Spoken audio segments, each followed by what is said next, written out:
तो मैं भाई आज़ोर को दावत दूंगा कि वो आएँ और आज का ज़िंदगी बख्श कलाम हमारे साथ शेयर करें। आपकी भरपूर तालियों।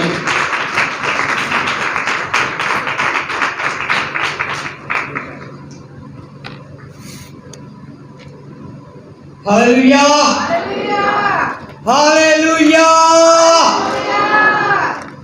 जब मैं रात को दुआ कर रहा था तो मैंने जोर की बारिश की आवाज सुनी। हालेलुया।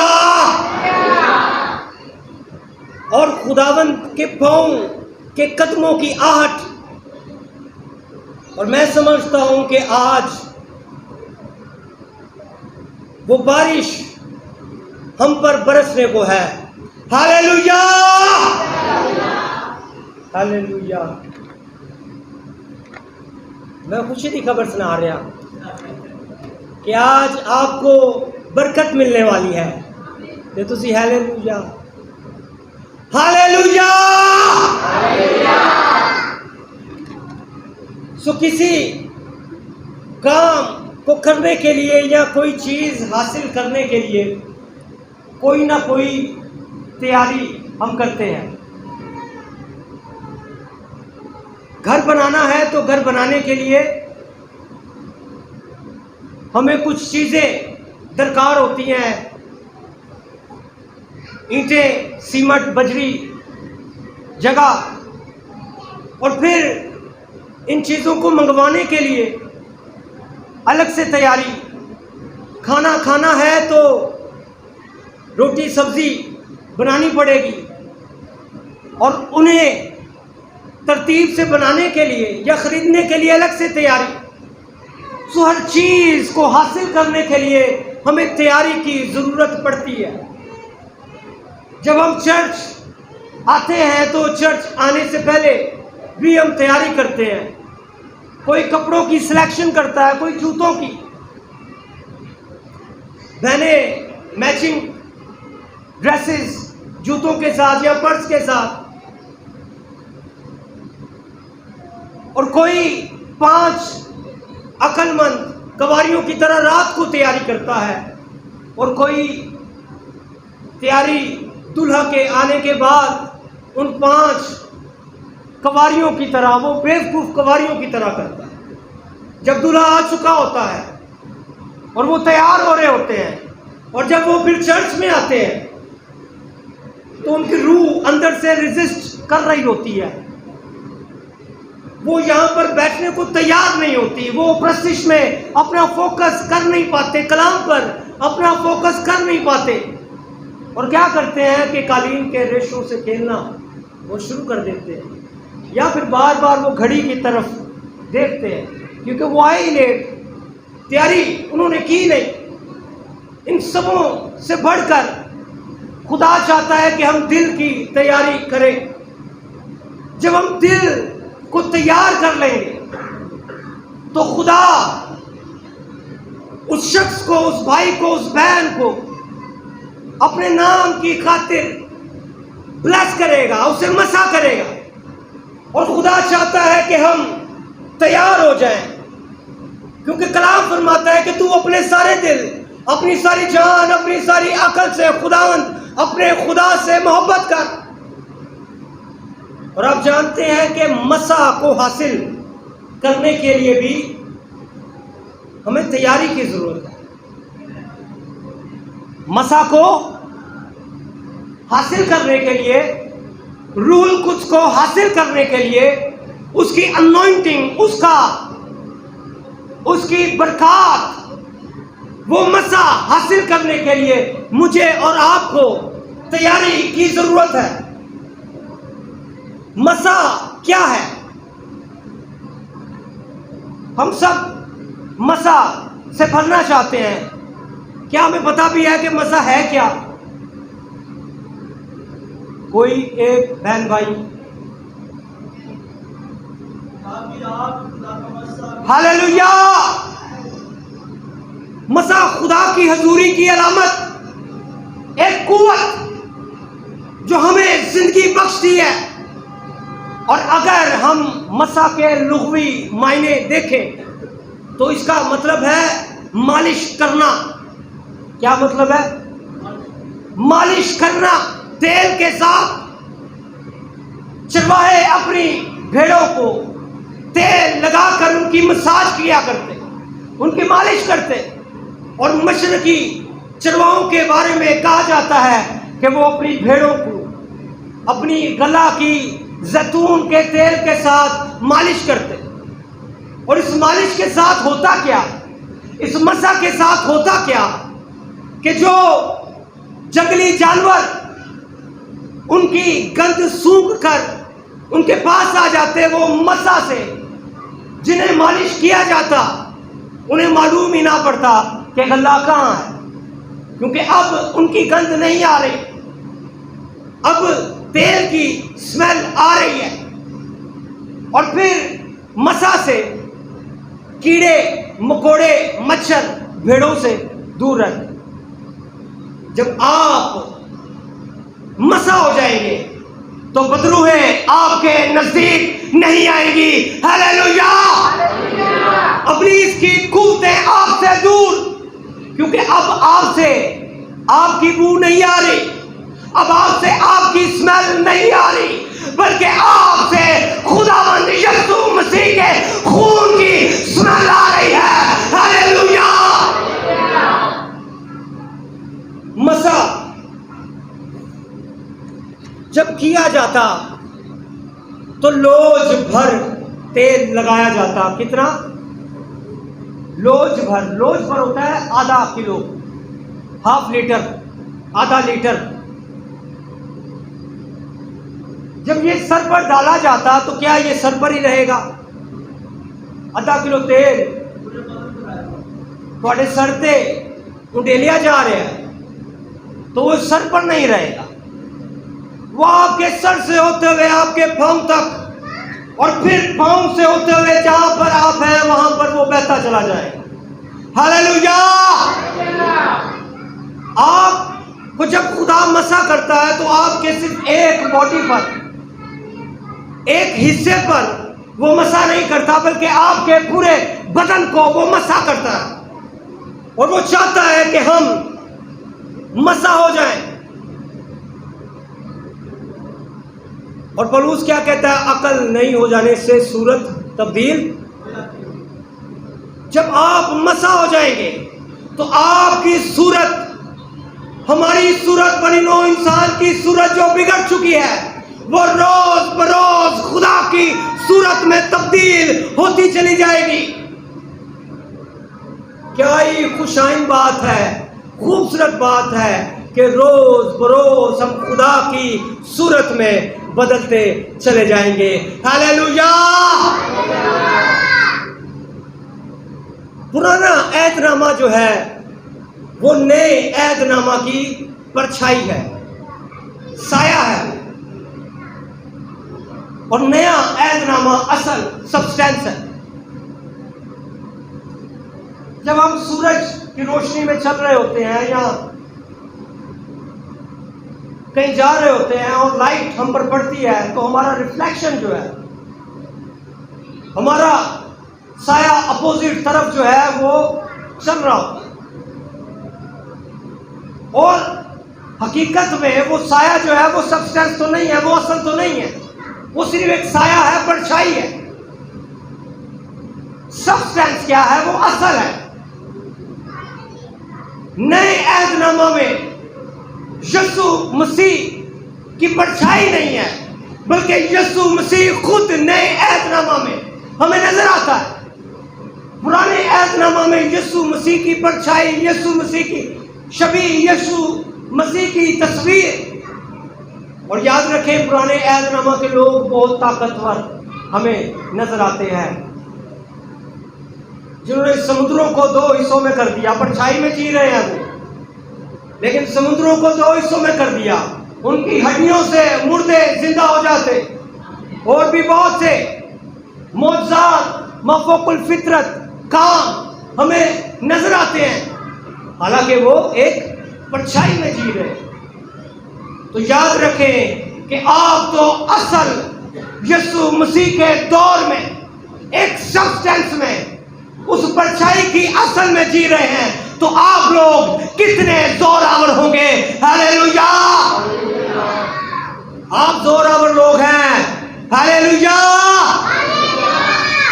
Hallelujah, hallelujah. सो मैंने अर्ज की कि हमें मसा को हासिल करने के लिए तैयारी की हमें जरूरत पड़ेगी। अलीशा को इस बात का मुकाशवा मिल चुका था, वो अपने उस्ताद एलिया के साथ साथ उसे वो छोड़ता नहीं है, जब तक वो जुदा नहीं हो जाता वो उसके साथ साथ ही रहता। जब आप एक मसा शुदा शख्स के साथ रहते हैं, उसकी सोबत में वक्त गुजारते हैं, तो मसा ऑटोमेटिकली आप में मुंतकिल होता है। खुदा की फितरत, खुदा की नेचर आप में मुंतकिल होती है। वो शख्स, वो मसा शुदा शख्स आपके खानदान में हो सकता है, वो शख्स आपके चर्च का कोई भाई, कोई बहन हो सकती है, कोई एल्डर, कोई डीकन, कोई डीकनेस, कोई मुबशर, कोई मुबशरा, आपका पासपान हो सकता है। उसका साथ मत छोड़े, उनसे हसद ना करें, उनका मुकाबला ना करें, बल्कि उनके साथ मिल जाए, ताकि वो मसा जो उस शख्स के पास है, उस भाई के पास है, उस बहन के पास है, वो आप में भी मुंतकिल हो। ये अलीशा को मुकाशवा मिल गया। सो आज हम इस बात पर गौर करना चाहते हैं।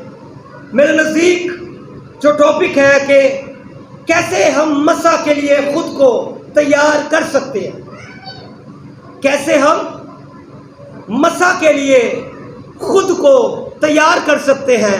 तो क्या आप तैयार होना चाहते हैं? तैयार होना चाहते हो? हालेलुया, कहिए कि मैं मसा के लिए आज तैयार होना चाहता हूं। कहो, इकरार करो, दसो।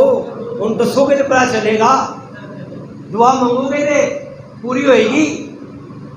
कहिए कि मैं आज मसा के लिए तैयार होना चाहता हूं। अच्छा, आवाज मेरे तक भी नहीं आई। मैं मसा के लिए तैयार होना चाहता हूं।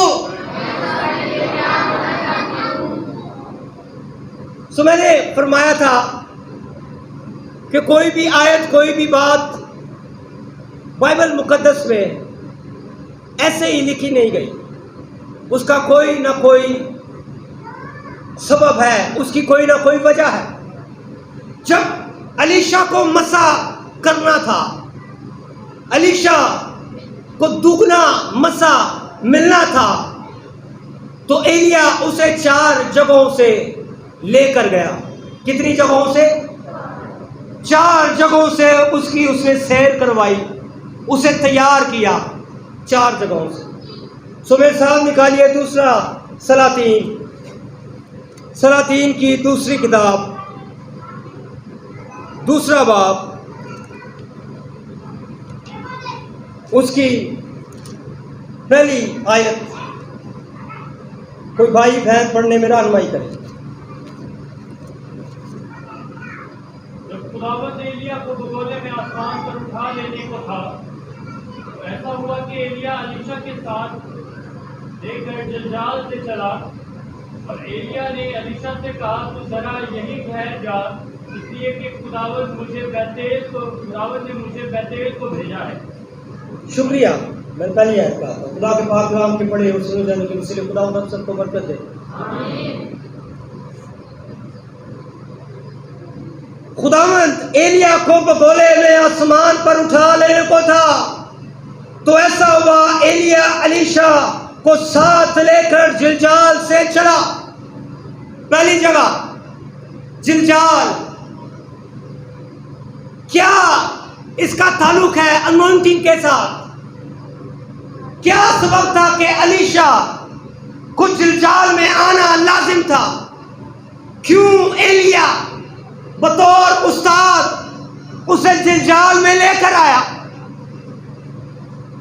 अगर हम कलाम मुकद्दस का मुताला करते हैं तो हमें मालूम होगा कि जिलजाल वो जगह है जहां पर कौम बनी इसराइल जब मुल्क मौता में इंटर हुए तो जिलजाल पहला मकाम था जहां पर बनी इसराइल ने डेरे डाले थे। जिलजाल कौन सी जगह थी? मुल्क मौता का पहला मकाम जहां पर बनी इसराइल ने डेरे डाले। और यहां पर बहुत सी बातें रूनुमा हुई। ये यीशु 5वें बाब में है कि जिलजाल में क्या हुआ जब उन्होंने डेरे डाले। सो हम हमारा क्विज करते हैं यहां पर, और यहां पर बहुत सी चीजें रूनुमा हुई। सबसे पहले 5वें बाब उसकी 9वीं आयत में खुदावंद कहता है कि अब यहां से जब तुम जिलजाल में आ गए हो, पीछे मिस्र की सारी लानत मैंने तुमसे दूर कर दी। जिलजाल में आते ही मिस्र की सारी लानत जो है वो क्या हो गई? दूर हो गई। मिस्र गुलामी की निशानी, मिस्र गुनाह की अलामत, मिस्र दुनिया की अलामत। 40 साल वो बेअबान में सफर करते रहे, और क्या उनको नजर आया करता था? दिन में बादल, दिन में उन्हें क्या नजर आया करता था? और रात में आग। और 40 साल आसमान से फरिश्तों की खुराक मन बरसा करता था ताकि वो उसे नोश करे। लेकिन जिलजाल में क्या हुआ? जिलजाल में वो मन आना बंद हो गया। जिलजाल में अब वो बादल उन्हें नजर नहीं आ रहा। जिलजाल में अब वो आग उन्हें दिखाई नहीं दे रही। तो ये तो बुरी बात हो गई। बुरी गाले की अच्छी गाल है, लेकिन अक्सर औकात खुदा हमें कुछ सिखाना चाहता है, और आज भी मुझे और आपको कुछ सिखाना चाहता है। जिलजाल में हमारी आंखें उससे पहले जो हम देखते थे वो ही करते थे। वो साल में एक बार बादल वहां से मूव होता, और ये भी साल में एक बार मूव करते। रात को आग, और 40 साल उन्होंने अपनी आंखों पर बड़ा भरोसा किया। जो कुछ वो देखते वही करते। लेकिन जिलजाल में अब उनकी आंखों ने ये सब कुछ देखना बंद कर दिया। यहां पर खुदा उन्हें एक सबक सिखा रहा था। ये पहला सबक बनी इसराइल को खुदा ने सिखाया कि अब तुम अपनी आंखों पर भरोसा ना करो, बल्कि अब तुम ईमान से देखना शुरू करो। हालेलुया। जो चीज तुम अपनी आंखों से देखते थे, अब अपनी आंखों से नहीं बल्कि अपने ईमान के आंखों से उसे देखना स्टार्ट कर दो। बादल वही था, आग भी वही थी, मन भी आ रहा था, लेकिन अब वो उसे देख नहीं सकते थे। अपनी मसनूई आंखों से तो बिल्कुल भी उसे देख नहीं सकते थे। और खुदा चाहता था कि अब वो ईमान से जिए, क्योंकि सादिक के बारे में, ईमानदार के बारे में कलाम कहता है, खुदा कहता है कि रास्तबाज ईमानी से जीता रहेगा। हालेलुया। जिलजाल में आपको खुदा ईमान की सिर पर थमा देगा। खुदा जिलजाल में आपको ईमान की कुव्वत से लबरेज करेगा। जिलजाल में खुदा आपको ईमान की रूह आपके अंदर डालेगा। ईमान कोई चीज नहीं है, कोई फीलिंग नहीं है। इस बार जब मैंने ईमान के बारे में पढ़ना शुरू किया तो मुझे पता चला कि ईमान एक शख्स है, ईमान एक रूह है। जब हम ग्रंथियों में पढ़ते हैं तो वो कहता है कि ईमान की रूह तुम पर आएगी, यानी कि उसके पाँव भी हैं। ईमान के क्या है? तभी आएगा ना, वो चलती है। ईमान एक रूह है जो फील करता है, जो महसूस करता है। सो ईमान की रूह आप पर जिलजाल में डाली जाएगी। ताकि आप अपनी आंखों से जो देखते हैं उस पर भरोसा नहीं, बल्कि उन अनदेखी चीजों को भी देखना शुरू करें जो खुदा आपको दिखाना चाहता है। हालेलुया।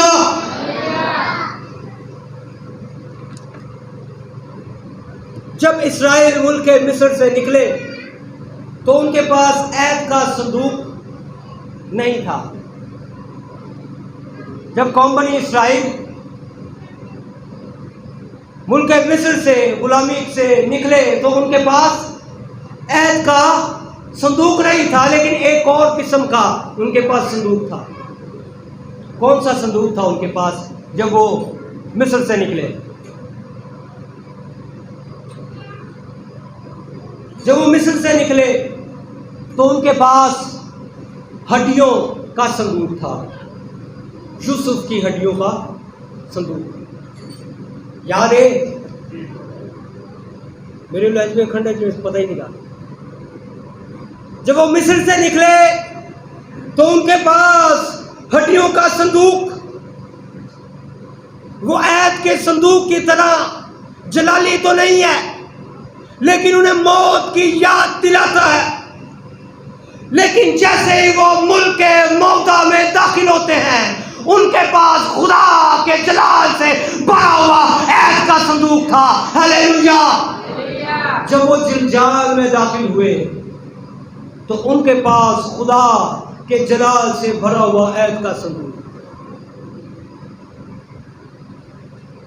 जब वो ऐद के संदूक से पहले हड्डियों का संदूक थामे हुए थे तो खुदा उन्हें बता रहा था कि तुम गुलामी में थे, तुमने लाशों को देखा, तुमने हड्डियों को देखा, तुमने हलाकत को देखा, तुमने मौत को देखा, लेकिन जो ही तुम मुल्क के मौदा में दाखिल होगे, जो ही तुम जिलजाल में दाखिल होगे, तुम जिंदगी देखोगे, तुम खुदा को देखोगे, तुम खुदा के जलाल को देखोगे। हालेलुया।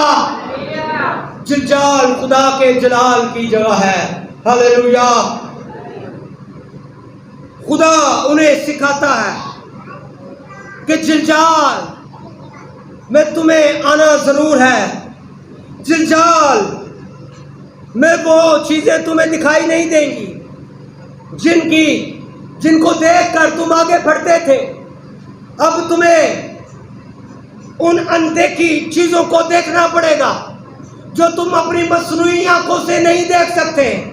लेकिन जिलजाल में जब आओगे तो मैं तुम में ईमान की रूह डालूंगा और उसी ईमान की रूह से तुम अनदेखी चीजों को ऐसे देखोगे जैसे कि वो हैं। हालेलुया।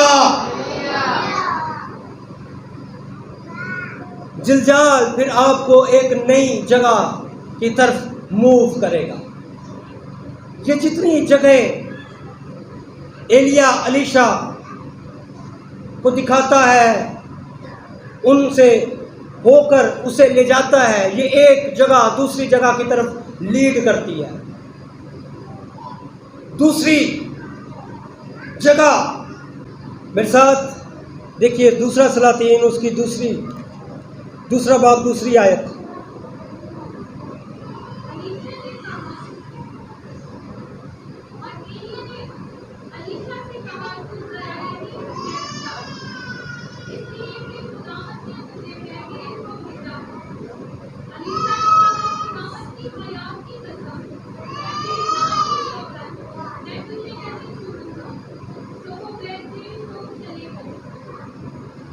शुक्रिया।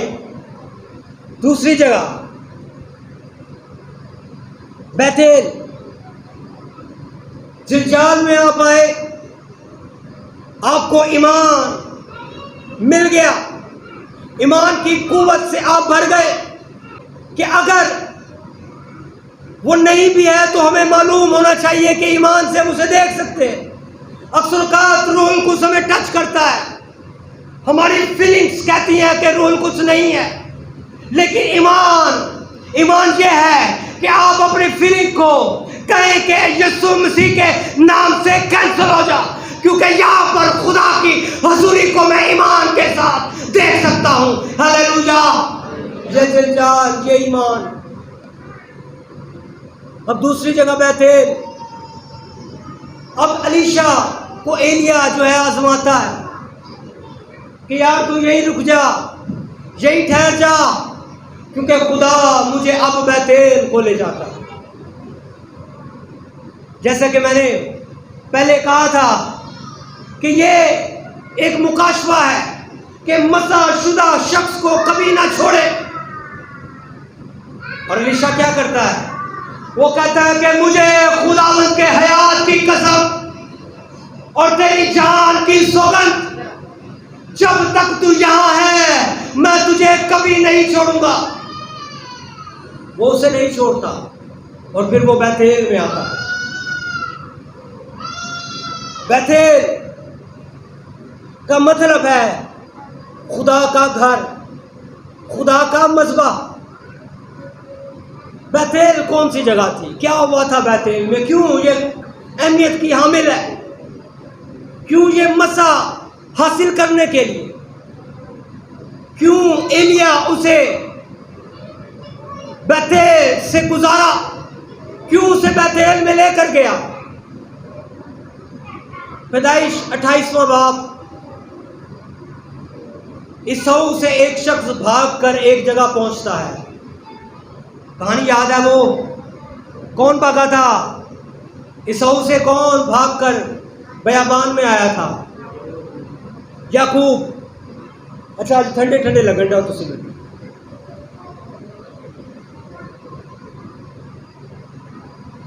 बैतेल खुदा का घर, खुदा का मज़बा। जब याकूब इसऊ से भाग कर बियाबान में दाखिल हुआ तो वो एक जगह पहुंचा। वहां पर उसने एक पत्थर लिया, मज़बा बनाया, दुआ मांगी और रात को सो गया।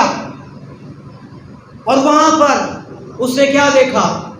एक सीढ़ी लगी हुई है, फरिश्ते उस सीढ़ी से आ जा रहे हैं और सीढ़ी के टॉप पर यानी कि आसमान पर खुदा खड़ा है और वो उससे मुखातिब होता है, उससे कलाम करता है, उससे बात करता है कि मैं तेरे बाप अब्राहम इसाक का खुदा हूं, तू मत घबरा, तू मत खौफजदा हो, मैं तुझे बरकत दूंगा, मैं तेरी औलाद को बरकत दूंगा, मैं तेरी नस्ल को बरकत दूंगा और तेरी नस्ल से मैं दुनिया के कबीलों को बरकत दूंगा। तू मत खौफ कर, तू मत हरासान हो, मैं तुझे नहीं छोड़ूंगा। ये बैतेल है। हालेलुया। जब आप बैतेल में आ जाते हैं, आप जिलजाल में आए, आपने ईमान की रूह अपना ली। अब आप ईमान से एक जगह पर ठहर गए हैं, वहां पर आप खुदा के हजूर झुक गए हैं। वो आपके लिए बैतेल है। और अगर आप कहीं सहमे हुए हैं, कहीं डरे हुए हैं, याकूब की तरह भाग रहे हैं, अपनी प्रॉब्लम से भाग रहे हैं, तो यकीन जानिए जिलजाल से होते हुए बैतेल में आ जाएं। बैतेल, अपने घर को बैतेल बना लें। जहां पर आप खड़े हैं उसे बैतेल बना लें, जहां पर आप बैठे हो उसे बैतेल बना लें, जहां पर आप चल रहे हो उसे बैतेल बना लें, जहां पर आप जा रहे हो उसे बैतेल बना लें। और यकीन जाने खुदा आपसे कलाम करेगा, खुदा तख्त नशीन होगा और खुदा आपसे कहेगा मत घबरा, मत डर, मैं तुझे बरकत दूंगा, मैं तेरी औलाद को बरकत दूंगा। दुनिया तुझे छोड़ दे तो छोड़ दे, लेकिन मैं तुझे कभी नहीं छोड़ूंगा। हालेलुया। ये बैतेल। अच्छा, तुम मेरे हाथ से नाम जाओ, ये खुदा से जा रहे होते ठीक तरीके से जाओ।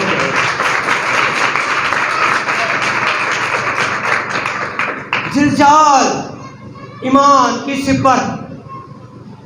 और जब आप बैतेल में आते हैं तो आपका सामना किससे होता है? खुदा के साथ हो जाता है। आप खुदा के साथ हम कलाम होते हैं और खुदा आपके साथ हम कलाम होता है। कैसी खूबसूरत बात है खूबसूरत गल है तो मुस्कुरा दिया करो जो खूबसूरत गल हो। जिलजाल में आप आए, आपको ईमान मिला और फिर आप बैतेल में आ गए, आपको खुदा मिल गया।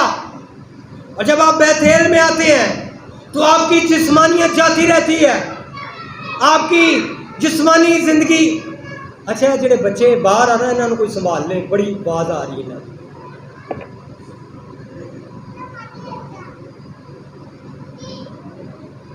जब आप जिलजाल में आते हैं तो खुदा आपको रूह, एक ईमान की रूह बख्श देता है। रूहुल कुद्स की नेमत है ईमान। और शायद यहां पर आपको रूहुल कुद्स नजर ना आए, लेकिन यही तो ईमान है कि आप रूहुल कुद्स को अपने ईमान से देखना शुरू करें। जैसे ही आप इस शहर से निकलते हैं, इस लेवल को क्रॉस करते हैं, तो आप बैतेल में आते हैं, जहां पर आपकी डायरेक्ट मुलाकात खुदा से, एक आपने मज़बा कायम कर लिया और फिर आप खुदा से बातचीत करते हैं। तीसरी जगह, चौथी आयत पढ़ दें, दूसरा सूरा 3। एलिया ने उससे कहा, अलीशा तू जरा यहीं ठहरना, क्योंकि खुदावंद ने मुझे यरीहो को भेजा है।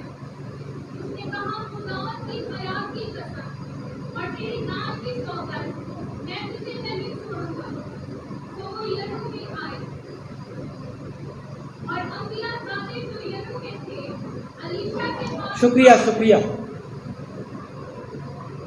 एलिया ने उससे कहा, अलीशा तू जरा यहीं ठहर जा, क्योंकि खुदावंद मुझे यरीहो को बेचता है। उसने कहा, खुदावंद की हयात की कसम, तेरी जान की सौगंध, मैं तुझे नहीं छोड़ूंगा। और अब्रानी में अगर इसका तर्जुमा किया जाए कि खुदा की हयात की कसम, तो वहां पर लिखा है कि मुझे आसमानों के खुदा जो जिंदा रहेगा, और जब तक तू जमीन पर है, जब तक वो जिंदा है, तेरी जान भी जिंदा है, तो मैं तुझे कैसे छोड़ दूं। खुदा की हयात की कसम, तेरी जान की कसम, जब तक तू जमीन पर है मैं तुझे नहीं छोड़ूंगा।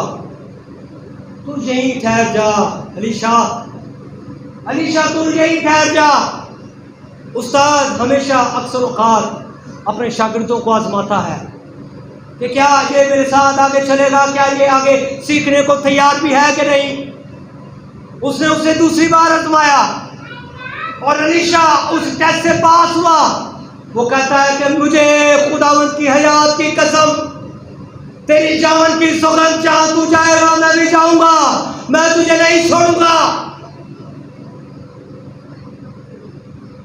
जिलजाल से बैतेल, बैतेल से अब यरीहो कैसी जगह थी सबको मालूम है। यरीहो दा पता जे, अच्छा यरू दा ते पता जे ना, ये यरीहो दा नहीं पता। यरीहो आप ईमान ले आए, आपका सामना खुदा के साथ हुआ और अब आपका सामना अबलीस से होने को है, रुकावटों से होने को है, मुश्किलों से होने को है। पहले एलिया उसे आजमा रहा था, लेकिन जब हम यरीहो में आते हैं तो खुदा भी हमें आजमाता है अबलीस के साथ। यरीहो, बनी इस्राइल ने वहां पर क्या किया था? उस यरीहो की दीवार के सामने, उस यरीहो की फसील के चौगिर्द उसने चक्कर लगाए। कितने दिन? अच्छा जो मैं पूछा तो मैंने दसिया करो ताकि मैंने पता चले तुसी हो। कितने दिन उसने चक्कर लगाए? 7 दिन। हफ्ते में कितने दिन होते हैं? आप कितने दिन खुदावंद के हुजूर मज़बे पर बैठते हैं? खुदावंद आपको सिखाना चाहता है, जैसे एलिया सिखाना चाह रहा है उसे। उसे बताना चाह रहा है कि यरीहो में जाना लाजम है। मसा तुझे चाहिए, तू चाहता है कि तू दूसरा तुझे मिले, लेकिन हफ्ते में 7 दिन होते हैं, तुझे 7 दिन बैठना पड़ेगा। 7 दिन बैठना पड़ेगा तो साल में 365 दिन तुझे मसबे पर बैठना पड़ेगा। अगर मुझे मसा चाहिए, अगर मुझे रूहुल कुद्स चाहिए, तो मुझे ये 7 दिन, ये महीना, ये 12 महीने, 365 दिन खुदा की हजूरी में बैठना पड़ेगा। तो फिर क्या होगा? क्या होगा? 7वें दिन क्या हुआ था? वो यरीहो की दीवार गिर पड़ी। Hallelujah, hallelujah. जब आप घंटों का हिसाब नहीं करेंगे, जब आप मिनटों का हिसाब नहीं करेंगे, उस रुकावट के लिए, चाहे वो पहाड़ से भी बड़ी क्यों ना हो, वो समुंदर कितना ही बड़ा क्यों ना हो जिसे आपने अबूर करना है, वो तरातुम कितना ही बड़ा क्यों ना हो, वो बीमारी कितनी बड़ी क्यों ना हो, वो लाइलाज बीमारी क्यों ना हो, वो चाहे दिल की बीमारी हो, चाहे वो गुर्दों की बीमारी हो, चाहे वो कोई डिसऑर्डर हो, कोई लाइलाज डिसऑर्डर हो, जब आप 7 दिन खुदा के मज़बा पर बतेल में बैठेंगे तो किसी बीमारी की जरूरत नहीं कि वो आपके सामने बैठे। जैसे ये यरीहो की दीवार गिर पड़ी, आपकी तमाम रुकावटें यीशु मसीह के नाम से गिरती चली जाएंगी। हालेलुया। अच्छा, हालेलुया है जड़ा ना, अब बहुत ही ठंडा है। जाग रहे हो? मैंने इसलिए पूछा था कि आप मसा को हासिल करने के लिए तैयार हैं, इसलिए आपसे मैंने कहलवाया भी था। तुसी आंदे हो कि सानू रूहुल कुद्स मिल जाए, तुसी आंदे हो कि असी शिफावां भी दईए, तुसी आंदे हो असी बड़ी वड्डियां वड्डियां गैर ज़बानां बोलीए,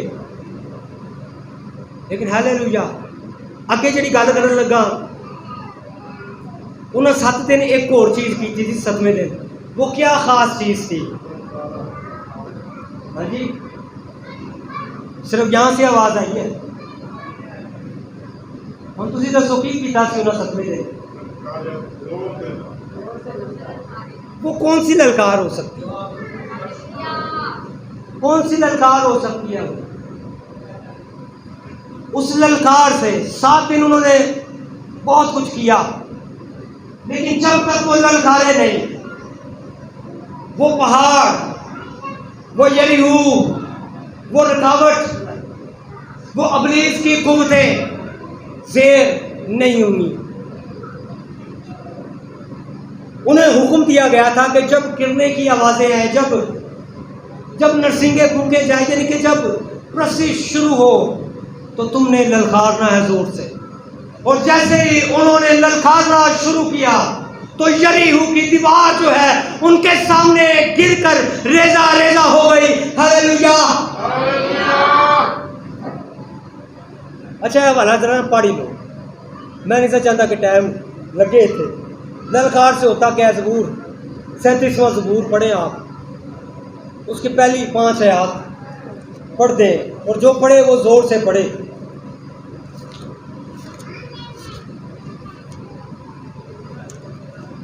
सैंतालीसवां ज़बूर है, उसकी पहली 5 आयत बुलंद आवाज से कोई बहन भाई पढ़ दे।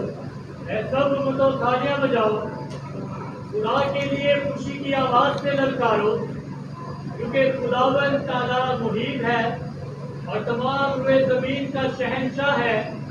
वो उम्मतों को हमारे सामने ज़ेर करेगा और कौमें हमारे कदमों तले हो जाएंगी, और वो हमारे लिए हमारी मिरास को चुनेगा जो उसके महबूब याकूब की हशमत है। खुदा ने बुलंद आवाज के साथ, खुदावंद ने नरसिंगे की आवाज के साथ तौल फरमाया। शुक्रिया। ऐ सब उम्मतों तालियां बजाओ, खुदा के लिए खुशी की आवाज से ललकारो। खुशी की आवाज से ललकारने से होता क्या है? क्योंकि खुदावंद ताला मुहीब है, इसलिए खुशी से ललकारो, क्योंकि खुदावंद हमारा मुहीब खुदा है। वो तमाम रोए ज़मीन का शहंशाह है। शहंशाह खलोता है ते नारा राती में सुनिया बड़े नारे लगे, टैंकी आ गई, जिन्हें भी लवाई सारा मल्ला नारे ना पीछा सी। ते तुसी शहंशाह के सामने बैठे हो ते हालेलुया। आगे क्या होता है? वो उम्मतों को जब आप हालेलुया की सदा पुकारोगे, जब आप ललकारोगे, तो वो क्या करेगा? पहला काम, वो उम्मतों को हमारे सामने ज़ेर करेगा। हालेलुया।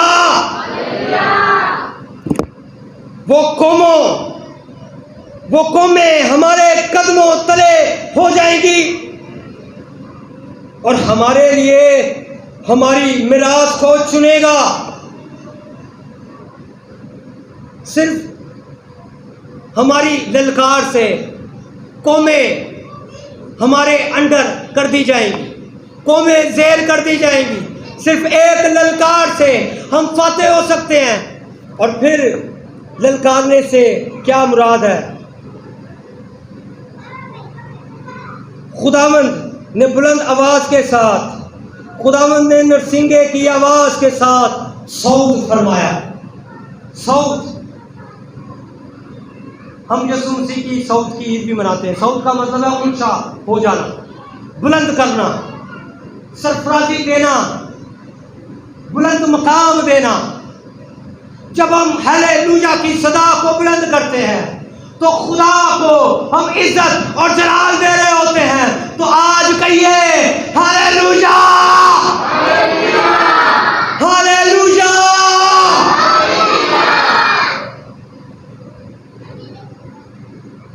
जब आप जिलजाल में आते हैं तो ईमान में फतह पा लेते हैं। जब आप जिलजाल में आते हैं तो क्या करते हैं? ईमान में फतह पाते हैं। जब आप बैतेल में दाखिल होते हैं तो आप खुदावंद में फतह पाना शुरू कर देते हैं। और फिर जब आप यरीहो में दाखिल होते हैं तो फिर आप अबलीस पर फातेह होते हैं। हालेलुया। जिलजाल में ईमान में फतह, कहिए जिलजाल ईमान में फतह, बैतेल खुदावंद में फतह, यरीहो अबलीस पर फतह। हालेलुया।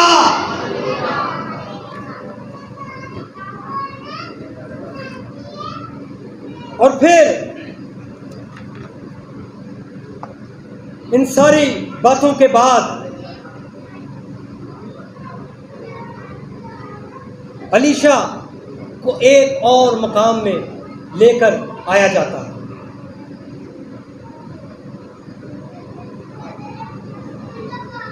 वो मकाम यरदन का मकाम। कौन सा मकाम है? क्योंकि ये अभी थोड़ा सा लंबा हो जाएगा, वाला तो नहीं चाहता टाइम। जब यरीहो में आ गया तो वहां पर भी उसे ये कहा कि तू जरा यहीं ठहर जा, खुदावंद मुझे यरदन में लेकर जाना चाहता है। वो कहता नहीं, ऐ मेरे मालिक नहीं, ऐसा कैसे हो सकता है कि मैं तुझे छोड़ दूं? मुझे खुदावंद की हयात की कसम, तेरी जान की सौगंध, जहां तू जाएगा मैं भी तेरे साथ जाऊंगा, मैं तुझे कभी नहीं छोड़ूंगा। जब वो यरदन में आता है तो पहली बार एलिया अलीशा से पूछता है, बता मैं तेरे लिए क्या करूं? क्या कहता है उसे? बता तू क्या चाहता है? अब 3 जगहों पर ये साथ इसने कोई कोताही नहीं की। उसके साथ जो ये कर रहा था वो ये अलीशा भी कर रहा था। और जब इतनी वफादारी, तो उसने उससे पूछ लिया कि बता मैं तेरे लिए क्या करूं, तू क्या चाहता है? और अलीशा फौरन बोला, यही कि मुझे तेरी रूह का दूना मसा मिल जाए। हालेलुया। मसा हासिल करना चाहते हैं? हालेलुया। खुदावंद आपसे आज पूछ रहा है, बता तुझे क्या चाहिए? तो क्या आप कहेंगे? क्या कहेंगे उसे? हालेलुया।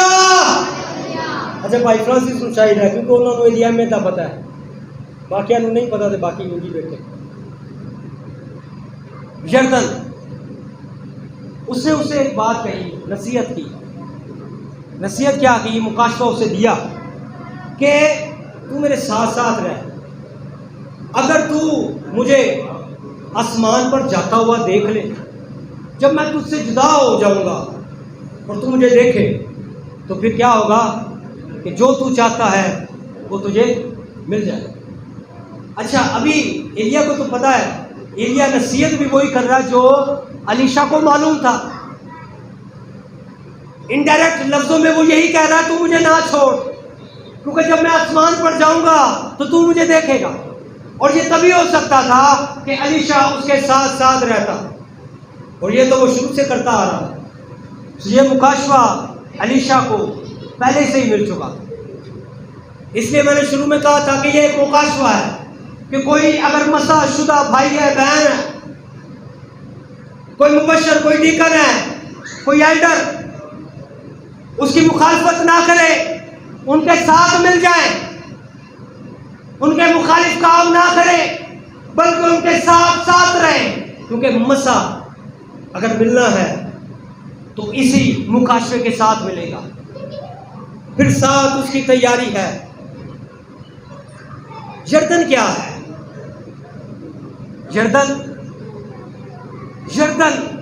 ऐसा मकाम है जहां पर रोया देखी जाती है। हालेलुया। यरदन कौन सा मकाम है? जहां पर रोया देखी जाती है, जहां पर खुदा हमें रोया अता कर देता है। जिलजाल में मसरूई आंखें खुदा ने ले ली,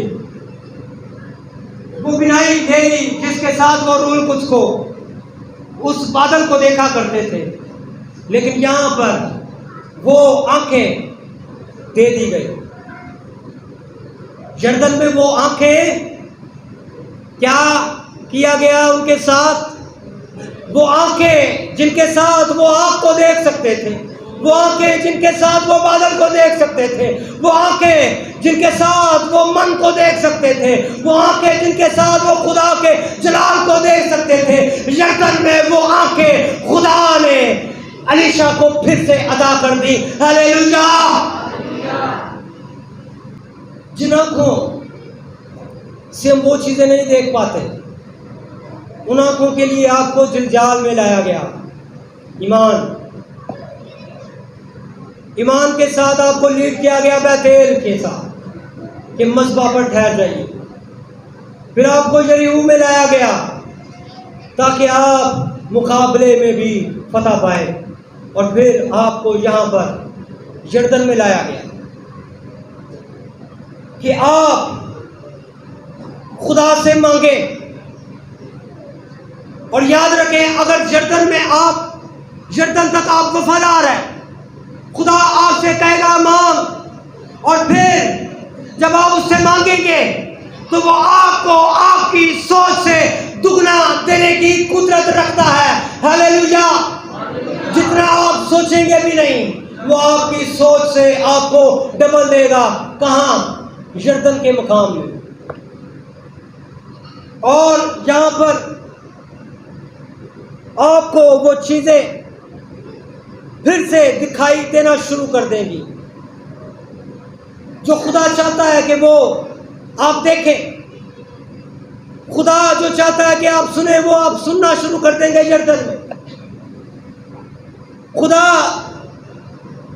वो आपको जुबान दे देगा, वो लफ्ज देगा जो चाहता है खुदा कि हम वो लफ्ज बोले, वो कलाम बोले यरदन में। और यरदन में एक और काम हुआ। यूहन्ना बपतिस्मा देने वाले ने रूहुल कुद्स को कहां पर देखा था?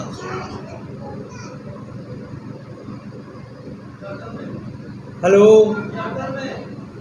भाई फ्रांसिस की आवाज आ रही कुछ? यूहन्ना बपतिस्मा देने वाले ने रूह कुछ को कहां पर देखा था? जब यीशु मसीह पानी का बपतिस्मा ले चुका तो उसने रूह कुछ को फाख्ता की सूरत में, कबूतर की सूरत में यीशु मसीह पर ठहरते हुए देखा। तो उसे पता चल गया कि ये कौन है। उसने कहा ये खुदा का बरा है जो दुनिया के गुनाहों को उठा ले जाता है। हालेलुया।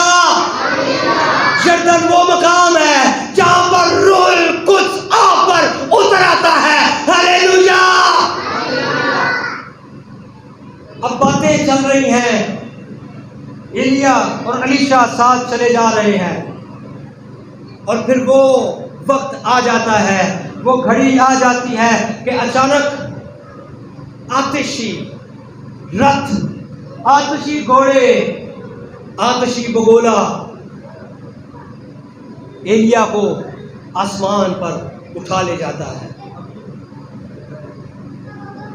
और कहने के मुताबिक वो चादर, एलिया की चादर जमीन पर आकर क्या होती है? गिर जाती है। अच्छा, अलीशा के ऊपर नहीं गिरी। ये बात यहां पर अब सीखने वाली है। वो चादर कहां पर गिरी? नीचे जमीन पर। अलीशा गया और उसने वो चादर को उठाया। अक्सर कहा हम में से बहुत से लोगों की ब्लेसिंग्स, बहुत से लोगों की अनॉइंटिंग आसमान से आती तो है, लेकिन वो उसे रिसीव नहीं करते, वो उस चादर को उठाते नहीं है। लेकिन अलीशा गया और उसने चादर को उठाया और यरदन के किनारे उस चादर को जोर से मारा और कहा, कहाँ है एलिया का खुदा? और यरदन का पानी दो हिस्सों में तकसीम हो गया। हालेलुया। आज जब आपकी अनॉइंटिंग वाली चादरें गिरे, आज जब आपकी ब्लेसिंग वाली चादरें आसमान से गिरे और उन्हें उठाए और अलीशा की तरह कहेंगे, कहाँ है मेरा खुदा जो बड़े बड़े काम करने की कुदरत रखता है? हालेलुया। क्या उठाने के लिए तैयार है वो चादरें? क्या वो मसा लेने के लिए तैयार है? हालेलुया। जब अलीशा ने चादर को मारा यरदन पर, यरदन दो हिस्से हो गया, वो उससे पार चला गया। जब पार गया तो नबियों ने भी देखा, लोगों ने देखा कि इस शख्स पर एलिया का मसा ठहर चुका है। मेरी आज ये दुआ है और मैं इसे ईमान से देखता हूं और यीशु मसीह के नाम से क्लेम करता हूं कि जब आप इस चर्च से आज बाहर जाएंगे तो लोग जानेंगे कि आप खुदा के रूह से मामूर हैं। हालेलुया। कहिए कि मैं क्लेम करता हूं इस बात को। यीशु मसीह के नाम से इस बात को क्लेम करें कि लोग जाने कि हम रूह कुछ से मामूर लोग हैं। हालेलुया। आप जिलजाल से दाखिल हो चुके, आपने ईमान को हासिल किया, आप बैतेल में आए, आप मज़बे पर कायम और दायम हो गए, फिर आपको यरीहो में लाया गया, आपने फतह को हासिल किया, फिर आप यरदन में आए। यरदन में आपको दुगना मसा मिला। लेकिन ये मसा किस चीज के लिए? अपनी वावा करवाने के लिए, अपनी बेजा बेजा करवाने के लिए, किस चीज के लिए? खुदा के जलाल के लिए। जब आप इस मसा को आज हासिल करें तो आप वहां शिफाएं भी दें, आप तमाम किस्म के मौजूद करें, आप अंधों को बिनाई दें, आप लंगड़ों को चलाएं, आप मुर्दों को जिंदा करें, लेकिन यीशु मसीह के नाम को चला देने के लिए। हालेलुया। क्या आप यरदन में आने को तैयार हैं? क्या आप उस चादर को उठाने के लिए तैयार हैं? सो आइए आज अपनी जिंदगियों पर गौर करें। सब आंखें बंद हो जाए। हम कुछ देर दुआ में वक्त गुजारेंगे। हम जिलजाल से होते हुए बैतेल में आएंगे, बैतेल से यरीहू में और फिर जर्दन में, और फिर आज हम डबल मसा को लेकर जाएंगे। ये मसा एलिया का दुगना नहीं है, ये मसा अलीशा का दूना भी नहीं है, बल्कि ये मसा खुदावंद यीशु मसीह के अपने रूह पाक रूह का है।